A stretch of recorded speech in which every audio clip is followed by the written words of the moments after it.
शाळांच्या गुणवत्ता वाढीसाठी ग्रामपंचायतीचे नेहमीच सहकार्य राहील. राहुल सूर्यवंशी. शिर्टी ग्रामपंचायत वतीने गुणवंत विद्यार्थ्यांचा सत्कार संपन्न. शिर्टी येथील कुमार मंदिर, कन्या विद्या मंदिर या प्राथमिक शाळेतील तसेच शिर्टी हायस्कूल मधील ऋणानुबंध परीक्षा, समृद्धी परीक्षा, शिरोळ तालुका प्रज्ञाशोध परीक्षा, बॅरिस्टर बाळासाहेब खर्डेकर प्रज्ञाशोध परीक्षा, मिशन अंकुर परीक्षा तसेच वार्षिक परीक्षेत गुणानुक्रमे उत्तुंग यश मिळवलेल्या विद्यार्थ्यांचा ग्रामपंचायतीच्या वतीने शील्ड आणि प्रमाणपत्र देऊन सत्कार करण्यात आला आणि पुढील वाटचाली शुभेच्छा देण्यात आल्या.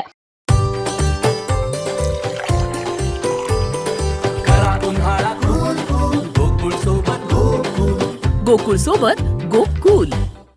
यावेळी प्रमुख पाहुणे म्हणून पत्रकार चंद्रकांत भाट, प्रगतशील शेतकरी अशोक चौगुले, सतीश चौगुले, माजी सरपंच आणि विद्यमान ग्रामपंचायत सदस्य राहुल सूर्यवंशी, उपसरपंच प्रकाश माळी उपस्थित होते. यावेळी बोलताना राहुल सूर्यवंशी म्हणाले की जिल्हा परिषदेच्या शाळेचे विद्यार्थी हे नेहमी शालेय तसेच शालाबाह्य स्पर्धेत सहभागी होऊन उत्तुंग यश संपादन करत आहेत. यासाठी शिक्षकांचं योगदान देखील खूप मोलाचं आहे.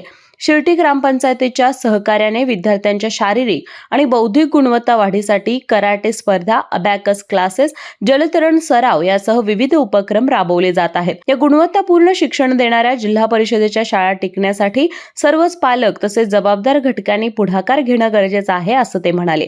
भविष्यात देखील शाळांच्या गुणवत्ता वाढीसाठी ग्रामपंचायतीचे नेहमीच शाळेसाठी सहकार्य राहील, असं राहुल सूर्यवंशी म्हणाले. दरम्यान इयत्ता 12वी मध्ये शिरोळ तालुक्यात प्रथम क्रमांक मिळवलेल्या सावली बाळासो बनकर हिचा ग्रामपंचायतीच्या वतीनं सत्कार करण्यात आला. यावेळी ग्रामपंचायत सदस्य रामदास भंडारे, सोनाली हुनावर, खानगोंडा पाटील, सुनील माळी, राजकुमार शिरगावे, कन्या शाळेचे मुख्याध्यापक राजेश कुमार यादव, पत्रकार बाळासाहेब कांबळे, शीतल पाटील, बाबूअण्णा चौगुले, भुजबली चौगुले, सचिन डोईजट यासह शाळेचे विद्यार्थी, पालक यासह ग्रामस्थ आणि ग्रामपंचायतीचे पदाधिकारी उपस्थित होते. केके न्यूज साठी शिरोळ प्रतिनिधी कुणाल कांबळे. अशाच नवनवीन अपडेट पाहण्यासाठी आमच्या केके न्यूज चॅनेलला सबस्क्राईब करा.